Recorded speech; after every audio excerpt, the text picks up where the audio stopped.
Hi, everyone. My name is Sarah Thompson, and I am a social worker here at Cancer Support Community. And you are joining us today for our Let's Get Journaling program. We are going to discuss a lot of really good information about journaling and the benefits that it has for everyone. We are actually recording this call from our Fort Wright location. So we are in St. Elizabeth's Cancer Center. I am in their lovely meditation room. They are very gracious hosts. The doTERRA Center for Integrative Oncology opened up the end of the year last year, and we are so lucky at Cancer Support Community to have an office space here and to be able to host some of our wonderful programs. So with that being said, we'll go ahead and get started with our PowerPoint today. Let me get the slideshow started here. So our agenda for today is to talk about journaling, what journaling benefits are, the different types of journals that you can have in your possession and ways that they can be utilized. And then we'll actually talk about getting started in journaling.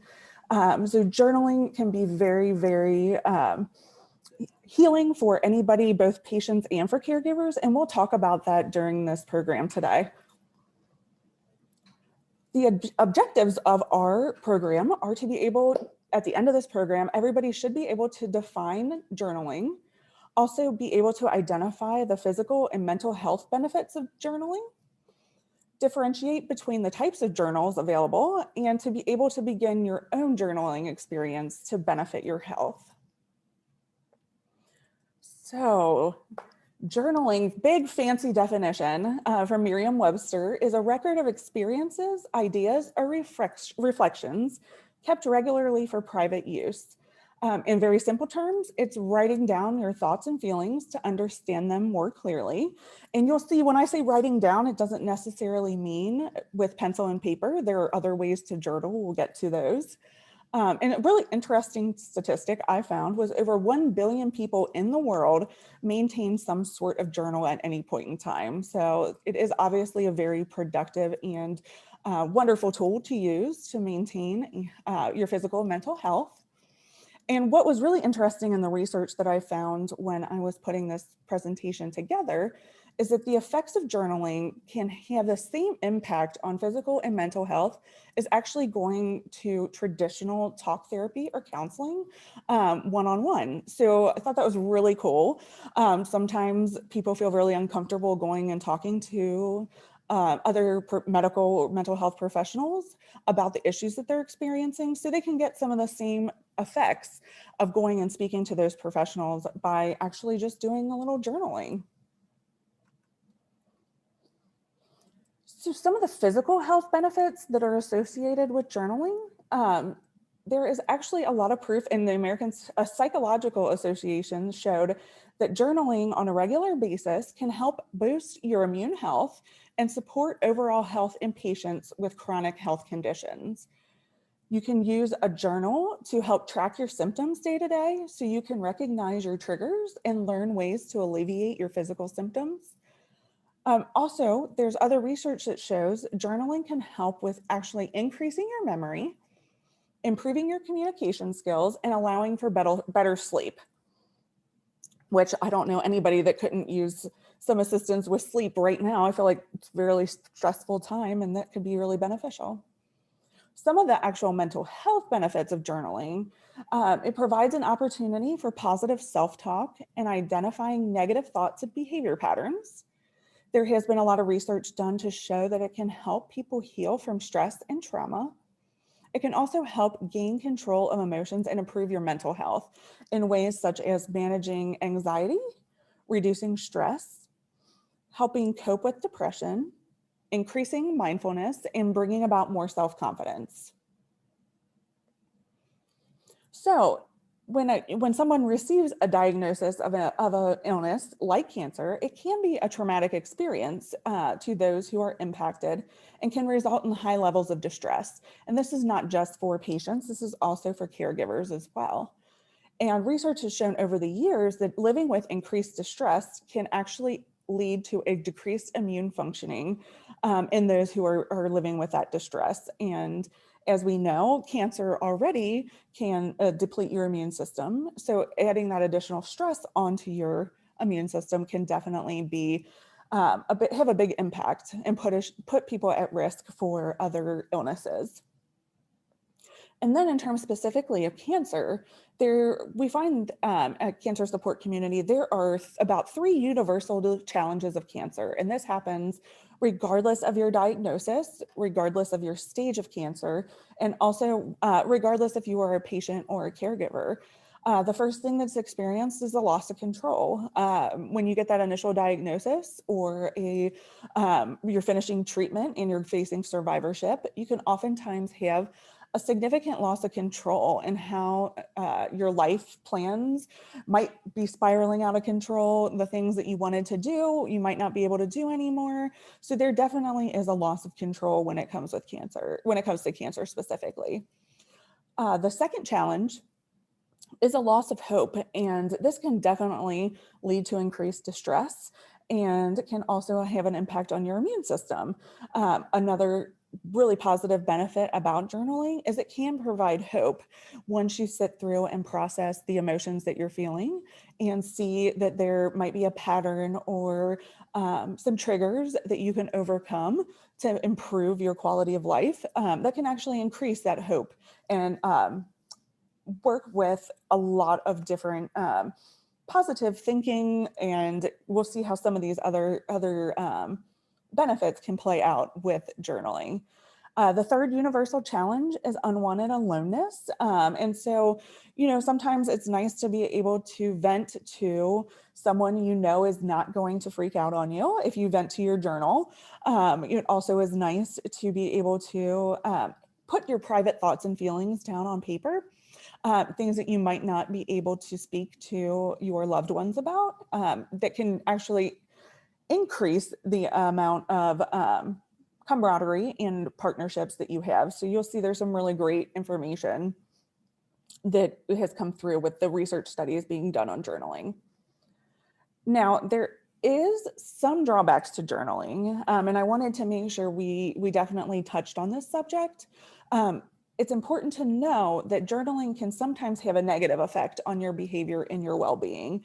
And that can be through living too much in your head. So if you're experiencing some trauma and some issues in your life that you feel like you need to journal about, and you find yourself dwelling on those topics, it may be a good idea to step back from your journaling at that time.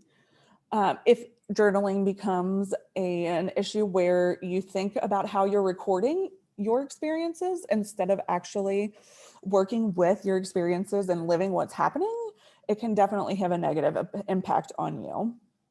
If it makes you self-obsessed or becomes a vehicle of blame instead of solutions, what's really important when it comes to journaling is that we look at solutions instead of pointing fingers at how things went wrong or where things went wrong. If you find yourself wallowing in negative things that have happened to you, journaling can definitely have a negative effect on your behavior and your well-being. And also if it's not an enjoyable activity, sometimes if you start journaling and it's something that you build into your routine, it can become something that you feel like you just have to do, one more thing that you have to check off on your to-do list. And if that's the case, it's actually going to be increasing your stress as opposed to decreasing it. And so we will definitely ask then if you're finding it not to be an enjoyable activity, to go ahead and take a step back from it, and it's okay. There are some different types of journals that we'll talk about today. We have traditional journals. That's the first one. And these are typically what people think about when they think about journaling. So if you think about when you were a kid, you had your diary and you wrote all your personal secrets in it, kind of writing about what comes to your mind, any positive or negative things that happen to you. It's usually very personal, as you tend to examine deep thoughts and strong feelings. So this is something that can be difficult to start with if you are new to journaling. And that's why we provided those prompts and cues that everybody got an email about prior to the meeting today. I did send those out last night. So if you didn't get them, or if you were new to register for the program today, we'll make sure we get those to you after the program is over. Traditional journals are traditionally done in a lined notebook, but with technology, there are now apps for journaling, and you can also use different tools on your smartphone to be able to do a traditional journal as well. And I know that there are definite concerns with privacy. I personally am a journaler. I journal almost every day. And I worry about my kids stumbling onto my journal or my husband stumbling onto it. So some things that I wanted to mention, there are some wonderful apps with passwords that can be protected with that password, whether it's a facial recognition password or an actual password you type in. So that people, if they have access to your cell phone, can't access your actual journal. The one that I'm personally familiar with, and this is what I use, is a Rocketbook notebook. And I actually included a picture of my personal Rocketbook on the PowerPoint slides today. So what's really cool about these are reusable. The notebook comes with about 5 pages in it, but as you can see, they are lined. And it has a lot of great information about how to do this. It's very simple, very simply explained in the instructions that come with it. But basically, there is a specific pen that you can use in order to do your journaling on this Rocketbook notebook. So you actually will handwrite in this notebook.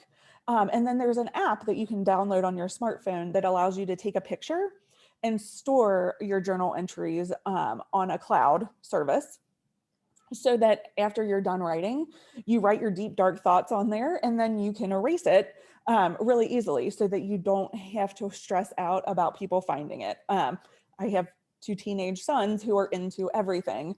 And sometimes I do use my journal to vent about their behaviors. So this is a great way to make sure that they are not accessing my private thoughts and seeing things that they shouldn't be seeing. And it's a really easy process, like I said, to get started. The second type of journal we have are called bullet journals. And these are, according to Good Housekeeping, it is equal parts day planner, diary, and written meditation. Bullet journals are really cool. They lay out goals and tasks and responsibilities. These journals are done in a very specific dot-lined notebook as opposed to a lined notebook. And I also included an example because I do use a bullet journal as well. So you'll see that dot page on the next slide. But what's really neat about bullet journals are they allow you to organize the information based on how your brain works and what makes sense to you. So sometimes we are journaling and we might have things that we're talking about and it might not be conducive for us to just write out how we're feeling. Maybe we're trying to do other things with our journal.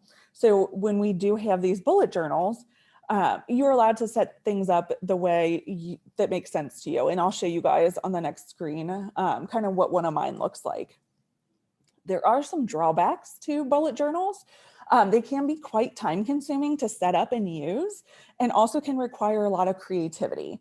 So for those who are busy or working or in treatment, this might not be the best kind of journal to try to start out with because it is very time consuming to initially set up. Once you get it set up, it can be very interesting and I find it very therapeutic and relaxing to work in my bullet journal, but it did take quite a few hours to get it all set up and running. So here is my February spread for the month of February 2021. As you can see on the left-hand side, I have it set up for things that I want to track. So things that are important to me include not drinking soda. I don't know about you guys, that's one of my fatal flaws, I think, is drinking Coke Zero. So I'm really trying to limit the amount of Coke Zero I'm drinking. Next thing that's really important is added sugars and sweets. So I'm also trying to track not eating those as well. Drinking more water, actually using my journal, my handwritten traditional journal, exercise, sleep, and I do have some back pain. So I track that as well to try to figure out if there's certain times of the month that it seems to be more difficult to deal with, or more of a trigger for the pain to be there. I can kind of log all of that in here. And then what's also important to me, you can see on the right-hand side, is I track different memories of different things that go on with my family and my friends, and also in the country in this as well. And then also some compliments. I know a lot of times we can focus on negatives when it comes to journaling. So it's really important for me to be able to focus on things that are positive and compliments that I've received. So I do try to track those as well. So as you can see, this is just one page or 1 month of the bullet journal, and it can be quite tedious to put it all together. But I find it very relaxing every day to go in that I don't have a soda and color in that box that corresponds with the calendar day to show that show myself that I am meeting the goals that I set out to do. You'll see later on when we talk about some of the other types of journals where a bullet journal can actually double as a traditional journal and also as a medical tracking device to help with medical symptoms and medical procedures, things like that. The next type of journal is a gratitude journal, and this is kind of a new buzz term. I feel like this is something that's come out relatively recently, focusing on gratitude. So this is actually specifically something to keep track of the good things that happen in life. And there's a lot of research that shows that those who express gratitude enjoy better health and a greater sense of happiness. It typically involves simply documenting 3 to 5 things you are grateful for each time you sit down and reflect. And the goal is to remember the good times and the things that you're grateful for and enjoy the good emotions that come with it. What's interesting is sometimes people decide that journaling is not for them because they feel like it can be time consuming or it could be something they just cannot fit into their schedule. There's actually a lot of emerging research, specifically when it comes to gratitude journals, that suggests only journaling 1 to 3 times per week is the best. So increasing positive moods have been shown to happen with the bullet journals, and also optimism about the future and better sleep really only after a few weeks. So if you think about that, if you're journaling 1 to 3 times per week for 15 minutes, it may be 2 or 3 weeks before you start to see some of these positive effects in your gratitude journal. So I did have a question come in about someone was interested in what I write down in the memory section of the bullet journal, whether they were things that happened that day or old memories that I'm reflecting on. I really try to keep mine current. So it's really the things that will happen in the month of February that I try to track down. So for example, in the month of January, I'm trying to think of, I didn't bring my bullet journal in this room with me. I brought it with me to St. Elizabeth, but not into the room. I'm trying to think about something that I added in there. I believe my daughter started at the Cincinnati College of Mortuary Science in January. So that was something that I put down as a good memory because I feel like she has decided upon a career path and at the age of 20 is making those things happen. So that's something I included. And then regardless of political affiliation, one of the memories that I posted in there was about the fact that we now have a woman in the White House in a leadership role. To me, that's something that was very memorable and would like to remember that in years to come, that I was here and present in the time where we were able to elect a female vice president. So things like that are what I include in my memory section. I use my traditional journal to talk about reflecting old memories and things that I'm wanting to remember or relive. I definitely use that traditional journal for that. So thank you. That was a wonderful question. And then I have to admit, I use probably 3 or 4 different journals, and we'll talk about the benefits and drawbacks about using multiple journals. But I also do gratitude journaling. So in this next slide, if we can get it to work, there we go. This is my gratitude journal. I'm an old school kind of person. I don't prefer the apps or the things on electronic devices. I prefer being able to handwrite things. I feel like that makes it more special and stuff for myself. So this is my gratitude journal. The gratitude journal is very simple. Like, as you can see, it's not a lot of space. It gives you room to write down just a few things every day. But this is something that I find really beneficial in terms of keeping my mindset positive and making sure that I am focusing on the good things, because when you're facing medical issues as a family or as a caregiver or as a patient, it can be really difficult to focus on the positive things that you're experiencing. So this is just the one that I prefer, the journal. Definitely whatever works for you. And in that information that I emailed out prior to the program today, there is actually some apps listed, and as well as some journals that can help with gratitude and stuff as well. So we have all of that stuff listed. And I did have a second question come in asking about using one journal, but combining multiple types of journals into one. So that is an excellent question, and definitely can. That's what I really like about the bullet journal. You can make that whatever you want. So some other things just to kind of rehash that bullet journal and what I find personally helpful about that. I have different sections of that bullet journal. So some of it is what I showed you and displayed on the screen. But then I also do some traditional journaling in there. I also do some like bill pay and budget tracking in there. So I included in that handout that Pinterest is a wonderful place to go when you're looking for prompts for traditional journals. Also, with bullet journals, they have a lot of different guides on there as well. There is the ability to do that with a traditional journal as well. If you want to incorporate gratitude into a traditional journal, you can definitely do that on that lined paper. It's really easy to incorporate. So yes, definitely. What we'll talk about at the end, some of the tips, I'll go ahead and give you guys a little clue.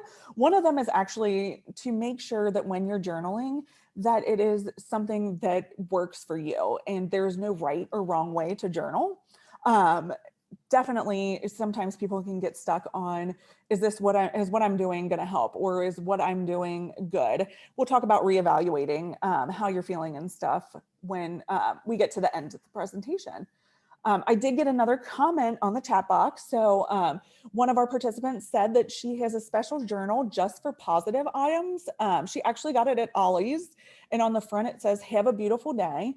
And she says when she gets depressed, she goes in and reads it and gets to feeling more happy. So that is definitely a wonderful reason to do some of these positive journals. It also can help with, like I said, when we had some concerns about the impact journaling can have. If you're doing a positive journal, the chances are you're not going to have some of those negative effects of journaling, such as getting really involved in emotions, or also having it be too tedious for you to do. If you're doing something easy about what makes you happy daily or what you're grateful for daily, it can really have a really positive impact on your mindset. So thank you. You guys have had some really great questions and comments. I really appreciate that. We'll go ahead and move forward. The next type of journal that is out there that may be helpful for you include medical journals or organizers. And I use the term medical just because felt like it differentiates it from the other types of journals, because this could be something for somebody who is caregiving or for somebody who is involved with a chronic illness. I mean, wouldn't necessarily apply to people who are not in that situation. So the first one would be to identify and explore feelings surrounding your diagnosis, treatment, and changes that are occurring. This is usually a more time limited journal. So some people I know, before we started talking, one of the the formal presentation, one of the participants and I were discussing how they had journaled for over a year at one point in time. Obviously, your medical situations can change. And so this is usually more of a time limited journal as opposed to an ongoing yearly or longer kind of thing. There are some really helpful prompts online, and they were also included in the paperwork that we gave you about utilizing prompts to focus your exploration. So for example, it may be talking about your initial diagnosis and what feelings you had at that point in time. It may be talking about the changes in your life that you've experienced. So using the prompts to focus your exploration is really more beneficial sometimes than actually just freestyling it and not using a guided prompt to focus that. The second type of medical journal or organizer would be utilizing it as a record keeping process during illness to kind of track information as you go. So for example, sometimes it's really overwhelming when you're initially diagnosed and you have a hard time even remembering what your diagnosis is. We use a lot of medical terms, big, long words for diagnoses, and sometimes just having that written down can be really helpful. You can use it as a planner and track appointments. Also, what kind of treatments you have, tracking your side effects, and things that you do either prior to or after treatment that can help with side effects, medications, the procedures you go through, and then any questions you have for your medical team. So these are different kind of things that there used to be a really awesome resource from American Cancer Society that kind of took all of the record keeping issues out of play, but they're no longer printing that. So this could be something that you can make of your own accord to keep track of those things, because it can be really important down the line, remembering what exact treatment you had and medical procedures you had for when you are going back to the doctor and having to talk to new doctors about your medical experience. You can refer back to this journal at that point in time. Then we have other types of journals. So as you can see, there are lots of different kinds of journals that you can use. One that is a little more open and not as private are blogs. I don't know if everybody is familiar with what a blog is, but it basically is an online journal that you can post for your friends and family to read. So sometimes when you are diagnosed with an illness and you want to update a lot of people, a blog is a really easy way to do that. So Cancer Support Community offers My Lifeline, which is very similar to what is called Caring Bridge. Both of them are online sites where you can update everybody that you wish to include in your updates one time. So you're not texting or calling either as a patient or a caregiver. That can get kind of overwhelming. All the people who are interested in how you're doing, or instead of getting phone calls all the time, you can let people know about the My Lifeline and that you update it on a regular basis, and they can check there, as opposed to making things more stressful for patients and caregivers at that time. Some other things that other kinds of journals that you can do are stream of consciousness writing. And this is actually really cool. You take 10 to 15 minutes every time you wish to journal, and you literally write down everything that comes to mind. So for example, I would be journaling that I was talking about the different types of journals and how everybody was asking really great questions and how awesome that was, because I love interaction with the presentations that I'm doing. So it allows you to come up with really raw thoughts and observations, things that you may not write down if you're keeping a traditional journal. The stream of consciousness writing actually allows you a little bit greater reflection. So that's really interesting. I personally find that really difficult because I feel like I have a little bit of ADHD and I'll go off on tangents that I really did not mean to go ahead and start doing. So it can be really challenging. Another kind of art journal is an art journal. And so these are actually more towards doodling, scrapbooking, what you are feeling. There's actually a lot of research that shows that doing art journals, especially like a scrapbook of your experience with cancer, can lead to a lot of really positive health benefits. I personally cannot draw. As you can tell from that bullet journal, I use rulers and not super creative at doodling and drawing. And I use stickers and tape and all kinds of other stuff because I just am not a drawing kind of person. But if you are a drawer, this is something that you can do. A lot of times what people do is they either do a drawing or a doodle, and then they actually write a little blurb about what that drawing or doodle meant to them. And then there actually are scrapbooking pages that are dedicated to scrapbooking through cancer online, which are really, really cool. The next type of journal is a line a day. And this one is something I can't do either. I said I got a little bit of ADHD. So limiting myself to one line or one sentence per day is very challenging for me. I've tried it and it just does not work. It can be hard if you really are experiencing a lot of emotions to limit yourself. And to me, that causes way more stress than just doing a traditional journal because I'd have to focus on just putting one sentence down. So again, you'll see it's really beneficial to find what works for you as opposed to, just doing something that somebody recommends. It can be challenging to find one that meets your needs. But once you do, I feel like it's pretty easy to maintain what works for you if it's working. Another kind of journal, as you'll see on the next page, there's actual written prompt books and journals that are out there that have the prompts specifically in the books. And then there's also smartphone apps like we discussed and I alluded to earlier. So these are the two that I utilize, and I don't write in these because I also use them for these journaling programs. If we are doing like a retreat where we're actually journaling, I don't write my experiences in here. I use a notebook. So these are two examples of ones that I have. The first one is called Burn After Writing, and the other one is just 400 writing prompts. So I'm going to get real close to the camera. I don't know if you guys can see me. But one of the prompts in the book says, write about something new in your life. So that is my prompt for the day, and I write about something new. These are really more helpful for people who are just looking for things to get their minds off of their traumas and the issues that they're experiencing in their lives. So for example, it might be that if you are diagnosed with cancer, you're having a hard time focusing on anything but your cancer. These kind of prompts were able to help you just kind of get out of your mind a little bit and think about something new. I know another one on here is if you could be any band, past or present, what band would you be? And what would be your role? So I think that's a really cool question. So these books really just kind of help you get through. Starting to write is a really great way to start writing.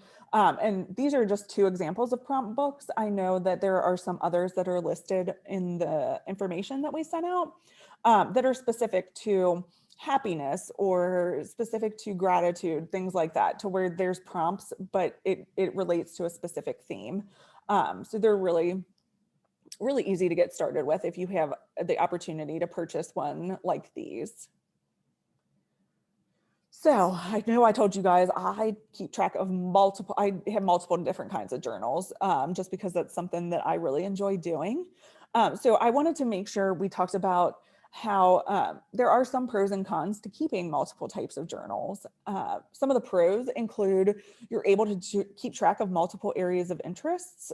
So, I am interested in gratitude and how that impacts me, but I also want to sometimes just vent about the things that are going on in my life and issues and experiences that I'm having. So the traditional journal is more of a place for that. Another pro is that you can journal in multiple locations. So some of my journals are big and some of them are smaller. Like that gratitude book is not a very big journal, and it's easy to keep that one in my purse. Or if I'm on vacation, I'll take that one as opposed to all of my journals, just to keep in the habit and also to make sure it's easily transported. That's something that's really easy to do if you have multiple types of journals. And then it allows you to experiment with different formats. like the bullet journal versus the traditional journal.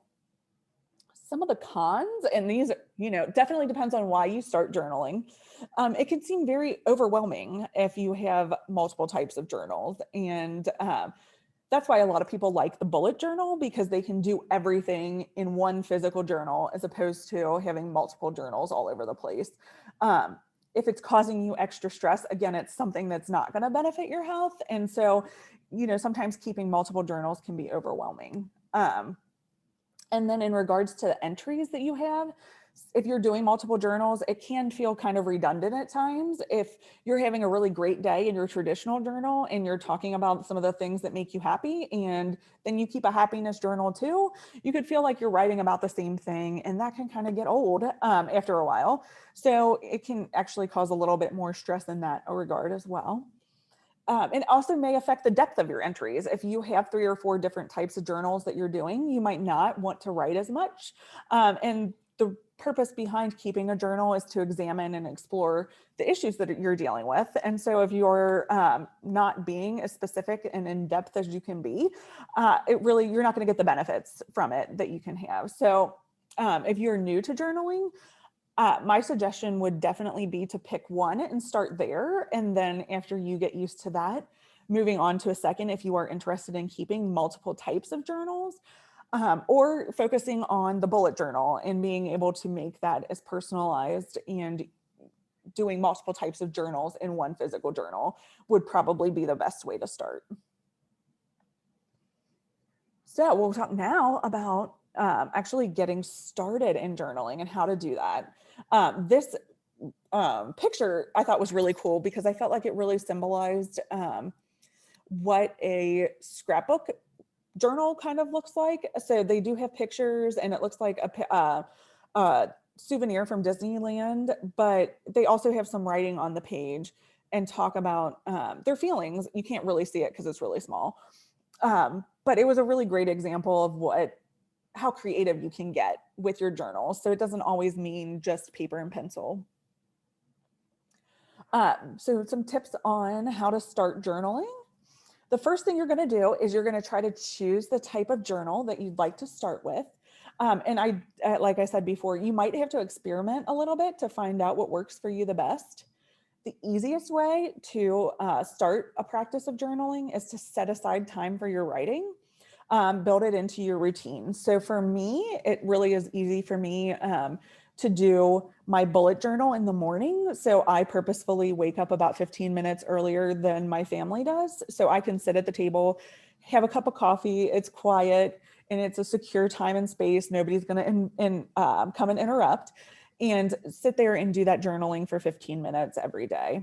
I utilize my gratitude journal in the evening right before bed. For me, that's something that's helpful going into sleep, to think about positive things and focus on some things I'm grateful for. So I find it helps with my sleeping if I do that before I go to bed. So really just building it into your routine is the important thing to do. Number 3 would be starting with prompts if it's needed. It can be challenging for people to just write, and again, which causes added stress and defeats the purpose of journaling. So sometimes prompts are what's needed. Sometimes when I get stuck in my traditional journaling, I do find myself pulling out some prompts to use. So I gave you guys that list of prompts that are kind of my personal ones that I always revert to when I'm having difficulty coming up with ideas and things to write about. And then number 4 is it's important to check in with yourself regularly and thinking about what impact the journaling is having on you. Is it positive or is it negative? Because we did discuss that that's a possibility. And making sure that the type of journal that you're using is really doing the things for you that you want it to do. And I know that kind of sounds vague, but this is such a personal process. It's hard to dictate to you guys what that's going to look like. So if your importance is focusing on positives, if you start journaling and you're doing a traditional journal and it seems to be that it's more of like a vent fest, then you might want to go ahead and think about transferring into like a gratitude journal as opposed to something more traditional. And so there's actually some really awesome research from MD Anderson Cancer Center in Houston. And they have some tips. And these were one of the ones that I referred to earlier. Journaling is something that you do for yourself. There is definitely no right or wrong way to do it, as long as it is helping you in a positive manner. Now, initially it may be negative. That's why they recommend giving it some time. Because if you're starting to journal, it might bring up a lot of negative feelings at first. But just being aware of that and making sure that you are healthy in your journaling. The second thing they talk about is not worrying about grammar or spelling or sentence structure. This is something that the perfectionist in me has a really difficult time with and can oftentimes give me a lot of stress, especially in that bullet journal with, there was some whiteout on that one page in February, and I so wanted to just rip the whole page out and start over. But I have to tell myself, that mistakes are a part of life, and it stays in that bullet journal for the year. So definitely not worrying about things like that. We talked about being very specific. It can help when you're looking at triggers and patterns for stressors or negative thinking behaviors or symptoms or side effects from chemo. Being specific can help in terms of chemo. Some examples would be like tracking how much water you had the day before or the day after. There's some new information about fasting before chemo. So tracking whether you fasted or not before chemo and how you felt afterwards can help with identifying some of the symptoms and side effects that you might experience. Another tip that they have was not overdoing it. So research actually suggests that 1 to 3 times per week is actually more beneficial than daily, especially when you're starting out, because it can seem really tedious if you have to take 15 minutes every single day to sit down and do a journal. Because if you're like me, sometimes I can't stick to that 15 minutes. Sometimes it's 30 minutes. Sometimes it's a little bit longer than that, especially with the bullet journal format. So definitely not overdoing it and causing yourself more stress is what's recommended. And then also seeking professional help if journaling leaves you more upset than relieved. So it's really important, whether it's cancer related or non-cancer related, to seek either counseling or support group assistance for traumas that you have. If those keep coming up in your writing and it's leaving you more upset than feeling better. Definitely want to make sure everybody is aware of that. So now that we have gotten through all the educational stuff, I thought it'd be cool to go ahead and start out with a little journal prompt about 3 things we are grateful for today and why. So what we'll do is we'll take about 5 minutes for this, and then we'll share as a group what things we're grateful for today. If you can't think of 3, 1 is okay too. But I'm going to go ahead and stop sharing my screen now, so you guys will all have some time to do this exercise. I'm going to go ahead and turn off our recording as well, just because then we'll be talking about some personal stuff.